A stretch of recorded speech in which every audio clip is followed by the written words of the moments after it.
তিনি এই দেনাটা দেবেন, আগামীকাল তাকে দেয়া লাগবে। তিনি তার ওয়াইফের সাথে পরামর্শ করলেন। শোনো, কার সাথে পরামর্শ করলেন? ওই ব্যক্তি তার ওয়াইফের সাথে গিয়ে পরামর্শ করলেন যে করণীয় কি, কালকে তো টাকা দিতে হবে, কিন্তু আমার কাছে তো টাকা নেই। আপনার ভালো করে শুনবেন প্লিজ, আমার কাছে তো টাকা নেই, দেওয়ার উপায় কি? তখন তার স্ত্রী বললেন যে চলো তো সারা রাত আজকে কেবল দুরুদ পড়ি। কি করবো সারা রাত? আজকে দরুদ পড়বো।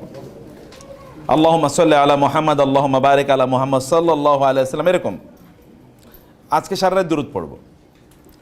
তো তিনি দুরুদ পড়লেন। দুরুদ পড়তে পড়তে ঘুমিয়ে পড়েছেন, ক্লান্ত হয়ে কি ঘুমিয়ে পড়েছেন।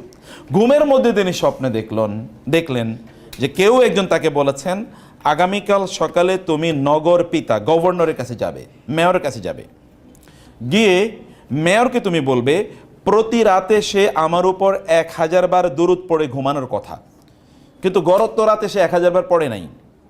মানে এই যে রাত যাচ্ছে, এই রাতে সে 1000 বার পড়ে নাই, সে একটু কম পড়েছে। এই যে কম পড়লো, এটার জন্য তার পেনাল্টি দিতে হবে। আর পেনাল্টি হলো সেই জন্য তোমাকে 1000 দেরহাম যেন তোমাকে গিফট দেয়। কত দেয়? 1000 দেরহাম গিফট দেয়। এটা স্বপ্নে তো তিনি স্বপ্নে দেখলেন, স্বপ্নে দেখে ঘুম থেকে জেগে উঠলেন। উঠে তার ওয়াইফকে বললেন যে এরকম স্বপ্নে দেখেছি, করণীয় কি? আমি গভর্নরের কাছে গিয়ে কথা বলবো? বলে হ্যাঁ যাও, তুমি যেহেতু এরকম স্বপ্নে দেখেছো তুমি যাও।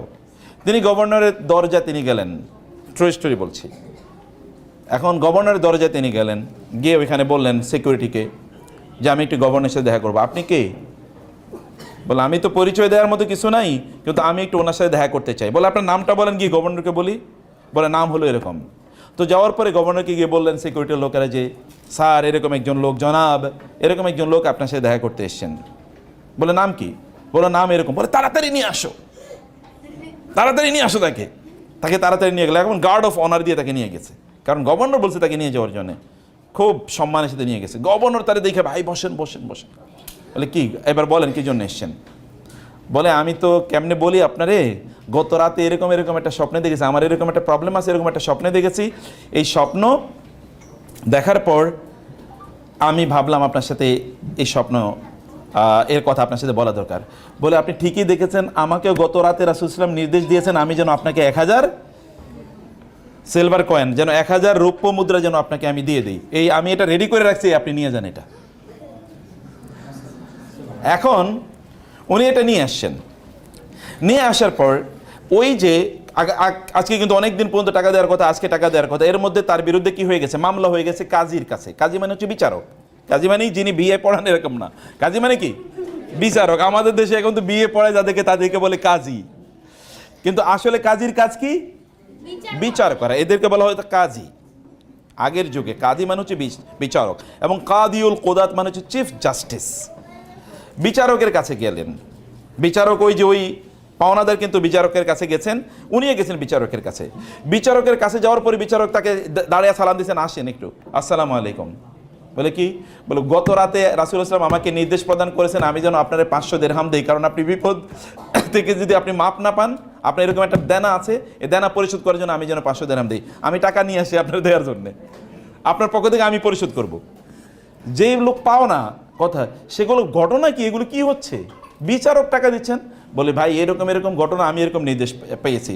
তিনি বলেন আমি আমার টাকা চাই না, আমার টাকাটাও আমি মাফ করে দিলাম।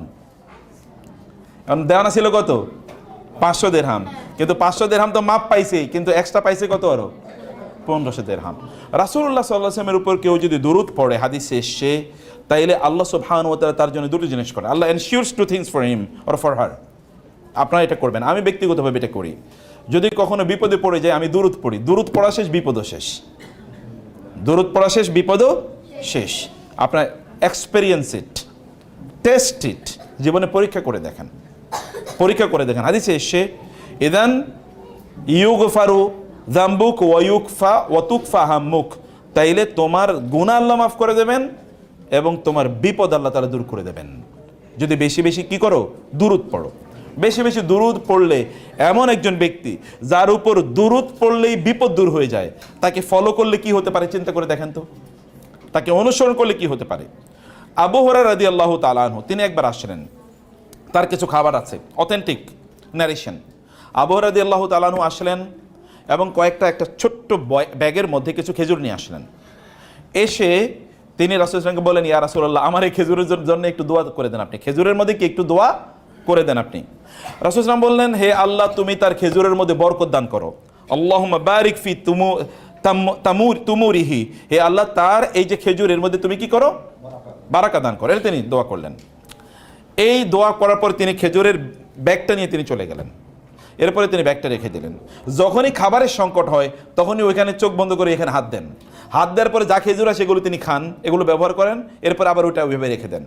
তিনি বললেন, এই ব্যাগটা আমি ব্যবহার করেছি 30 বছর। কত বছর? খেজুর কি 30 বছর ইয়ে থাকে নাকি?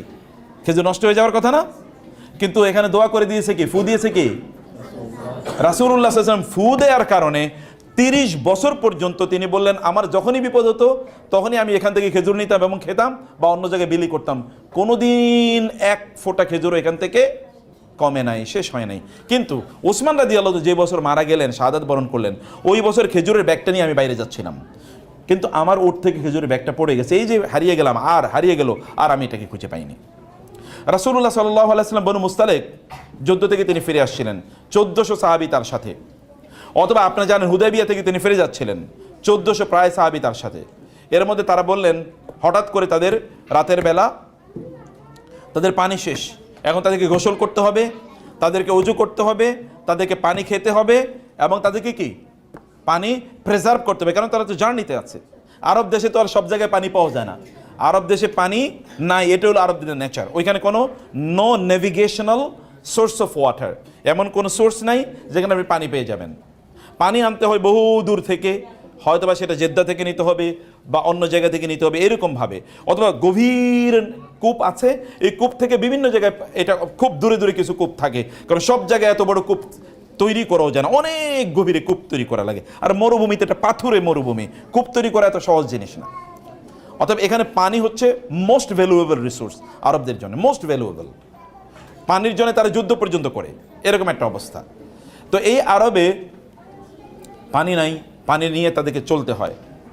সাহাবায়ে কেরামরা এসে বলেন, ইয়া রাসূলুল্লাহ, পানি তো নাই, করণীয় কি? তিনি বলেন, এক ফোঁটাও নাই। বলে, আছে, লোটার মধ্যে একটু আছে। বলে, লোটাটা নিয়ে আসো। লোটার মধ্যে তিনি বললেন, আমি হাত রাখলাম। তিনি আঙ্গুল চুবিয়ে দিলেন, এবার বলেন, তোমরা পানি নাও। এবার 1400 লোক পানি নিল, নিয়ে তারা 1400 লোক গোসল করলো, 1400 লোক ওযু করলো, 1400 লোক পানি খাইলো এবং 1400 লোক পানি প্রিজার্ভ করে এগুলো রেখে দিল। পানি কতটুকু? মাত্র এতটুকু। 1400 লোক এতটুকু পানি কেমনে নেয়? তিনি যদি আঙ্গুল দেন, তাহলে যদি এত বরকত হয়, তাহলে তার জীবনটা কেমন বরকতময়।